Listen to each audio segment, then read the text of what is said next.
Ассалаумағалейкум достар, сәлем Аян. Бүгінгі видеода мен өмірімде болған өте қорқынышты оқиғалар айтатын боламын. Қорқынышты дегенде енді барлығы бірдей қорқынышты емес, былай тағандай түс көргендерім бар, бір фильм көргеннен кейін қорыққаным бар, сондайлар айтатын боламын. Ендеше енді бастай берейін. Бірінші оқиға менде түс болды. Яғни мен просто там дыбыс шығармай, кәдімгі осы қазір ауылдамын ғой дәл. Просто туалетке баратам да, түкке жақындағанда ойланам. Анау түс екен ғой деп, сосын сайдың ар жағына жайлауға қараймын. Білмеймін, қара денелі бір адам ұқсамайды. Бірдеңелер тұманның астында тұр. Мен түсте деген бір қап-қараңғы ма, бір түнде ма, туалетке баратқан ба, білмеймін. Жаңа түс екен. Көргеннен кейін жүгіремін ғой. Айналаға қараймын, білмеймін. Кәдімгі монстрлар пайда болып бастайды, қап-қара. Жүгіріп бастайды. Әрең үйге жетемін да, үйге кіріп алсам, терезеден кіріп, адамға кәдімгі жақындап, кәдімгі тістеуге алғандай сияқты ол фильмдегідей болып кетті да, атып тұрдым ғой, сол түс екен да. Білмеймін, мен сол түсті әлі ұмыта алмадым, сынамадым. Түсте мен бір ретте сөйлей алмадым. Бірақ андай біртүрлі андай болды, қалай түс екенін біліп қалдым деген сияқты. Просто кетіп барадым өзім сай жаққа қарай. Монстрлар көремін да, бірден қиналсам да үйге қарай. Сөйтіп сондай оқиға болды.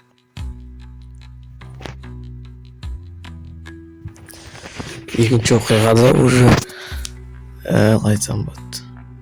Просто көрші үйімдегі достармен ол кезде олардың үйінде, қазір ол кезде ол кішкентай кезімде болды, түсті де ана уақытта кішкентай болды. Вообще ана үйінде Wi-Fi телевизор бар екен. Қазір ол кезде бізде болған жоқ, қазір бар. Есікті 2 рет қақпа деген бір андай орысша фильм көреміз да, не делай второй ма, білмеймін, қалды. Екі жігіт барады да, бір далдалып қойып қағады да, досы өтірік жоғалып кеткен сияқты қорқытады да, бірақ шынымен бір құлжықтар алып кетіп, ана қыздың мамасын бәрін жыңғырып кете ма, бірдеңе сияқты кино болды да. Содан кейін енді есікті қағып дейді енді,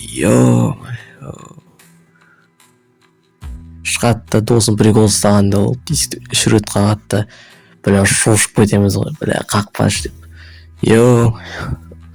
Негізі ғой, сол уақыттан кейін мен бірінші түстен көріп ұзақ қорықтым, есікті 2 рет қағуға.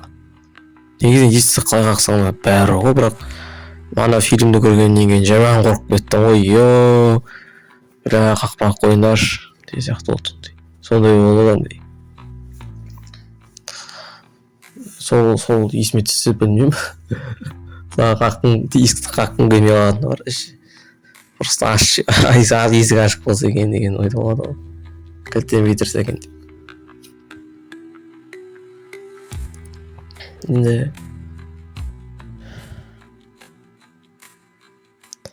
Енді шыны керек, мен бар ғой, кішкентай кезімде вообще қорықпайтын адам болдым да, былай қараңғыда жүре берем. Қорықпайсың вообще, монстр жатыр ма деген сияқты, тым ойламайсың да. Шайдың шетінде тағы бір мамам таныстыра ма, бәрі соң үйіне ішіп жеу кетіп қалды ма, қарның асы, мама апаңыз іздесең зытасың ғой сол жаққа. Бірнеше үйдің арасында өтесің. Енді бізде үйлер әрбір оңасып тұрған жоқ, бізде де жолдар бар, тікесінен жүретін сондай бір асфальт жоқ, бірақ жол бар да, сол жолмен тіке барасың ғой. Біреудің ауласына өтесің, ауласы деген тіке аула деген жоқ қой. Аулалар бір-біріне кіріп жатады, андай границасы жоқ аулалардың ше. Бірінің ауласы 3x3, мысалы біздің аула деген мороженое болады ғой, карта үстінен қарасаң. Біреуіңкі деген қорасы ауладан үлкен, обычно ауласынан. Қораны көп бөліп жатыр да, сондай түнде қорықпайтын едім да. Бірақ уақыт өте келе наоборот қорқып бастадым да біртүрлі. Біреу артына келетін сияқты. Негізі андай телефон түсіп қалды ғой қасқа. Сөйлеп жатсам. Үшем екінші класстан ба сол басталды, білмеймін мен. Андай адам артынан, менің артынан біреу жүріп жатқан сияқты болып сезінеді да. Қасымнан адамдар өтіп жатса да, кешке бірдеңе бір үйіне барып жатсаң, көрші болса да біртүрлі болады да. Сайда біреу бар сияқты ма. Енді біз сайға тақап жатқан еміз. Енді менің блогымда көріп жүргендер білетін шығар енді. Баратасың, біртүрлі болады, бірдеңеге кіріп жатқан сияқты. Үйтерсе вообще қашасың. Қазір шамалы басылды ғой, бірақ ол кезде біртүрлі болады кәдімгідей. Ит үргеніне бірдеңе қорқа беретін едім ғой. Еще ана оқиға береді. Ё-майо. Вообще досының үйіне қонамын деп айтамын ғой.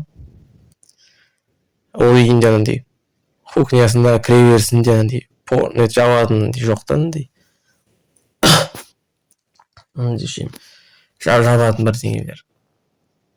В общем, үйіне барамыз да әрбір билеп жүрген кезде сезестен біреу өткен деп кетеді үйдің алдынан, андай кәдімгідей андай құран бірдеңе қосып қорқып кетеміз, әрбір жүгір ызбандап. Сосын біраз үйге звондадым мен, сосын бір жағында үйге алып кеттім ғой, үйге айтып қорықпаңдар, не істеп жатсыңдар деп. Сол жаман қорқынышты болды ғой. Терезе бірден көрді де, шошып кеттік қой. Кім мынау деп. Сосын сол уақытта әлі ойлаймын мен бар ғой, қорқынышты сияқты. В общем, солай енді. Басқа оқиға қалған жоқ енді. Сіреуова мен Аян, дауыс алыңыздар. Тыныш жатыңдар.